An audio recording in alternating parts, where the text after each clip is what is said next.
দলীয় সিদ্ধান্ত উপেক্ষা করে অবশেষে শপথ নিলেন ঠাকুরগাঁও ৩ আসন থেকে নির্বাচিত বিএনপির এমপি জাহিদুর রহমান জাহিদ। তিনিই প্রথম বিএনপির কোনো এমপি যিনি একাদশ সংসদে যোগ দিলেন। জাহিদুর রহমান অবশ্য এই বিষয়ে দাবি করেছেন যে দলের নেতাকর্মীদের বিরুদ্ধে মামলা প্রত্যাহারে সরকারের উপর চাপ দিতেই তার এই সিদ্ধান্ত। যদিও এমপি হিসেবে শপথ নেয় নাখুশ দলের নেতারা।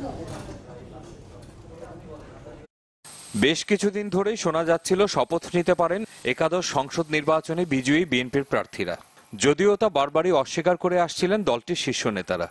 শেষ পর্যন্ত দলীয় সিদ্ধান্তের তোয়াক্কা না করে শপথ নিলেন ঠাকুরগাঁও ৩ আসনের বিএনপির বিজয়ী প্রার্থী জাহিদুর রহমান।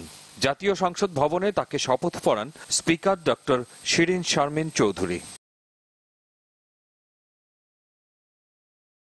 শপথ নেয়ার বেশ কিছুক্ষণ পর জাহিদুর রহমান বলেন, খালেদা জিয়ার মুক্তিসহ বিএনপি নেতাকর্মীদের বিরুদ্ধে থাকা সব মামলা প্রত্যাহারের দাবি তুলে ধরতে চান জাতীয় সংসদে। আমার প্রথম যে কাজটি হবে সংসদে দাঁড়িয়ে আমার নেত্রীর মুক্তির আবেদন এবং লক্ষ লক্ষ নেতাকর্মীর মামলা প্রত্যাহারের আবেদন। অন্য এমপিদেরকেও আমি বলেছি শপথ গ্রহণ করার জন্য।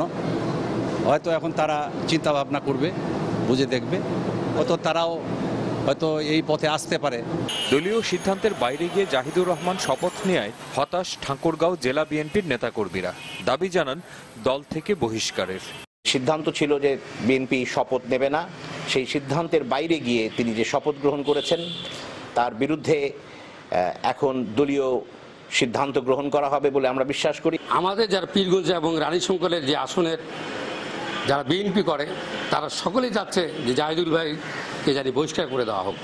জাতীয় প্রেস ক্লাবের সামনে খালেদা জিয়ার মুক্তির জন্য আয়োজিত মানববন্ধনে দলটির স্থায়ী কমিটির এই সদস্য বলেন, যারা শপথ নিয়েছেন এবং ভবিষ্যতে আরও যারা নেবেন তারা জনগণের দুশমন। আমাদের দলীয় সিদ্ধান্ত যে আমরা পার্লামেন্টে যাব না। দলের সিদ্ধান্ত যিনি অমান্য করবেন তিনি দলের লোক হিসেবে, দলের ব্যক্তি হিসেবে বিবেচিত হবেন না। তবে জাহিদুর রহমান শপথ নেয় তাকে স্বাগত জানিয়েছেন রেলমন্ত্রী নুরুল ইসলাম সুজন। স্বাগত জানাচ্ছি যে মাননীয় সংসদ সদস্য ইতিমধ্যেই ঠাকুরগাঁও থেকে 3 আসন থেকে নির্বাচিত সংসদ সদস্য, সে আমারই এলাকার। আমি আশা করব যে সে সংসদে তার যে বক্তব্য সেই বক্তব্য সে সংসদে রাখতে পারবে, বাইরেও রাখতে পারবে। কারণ বিএনপির রাজনীতির এখানে কোনো ক্ষতি হচ্ছে বলে আমি মনে করি না। প্রত্যাশা করেন বাকিরাও দ্রুতই শপথ নেবেন।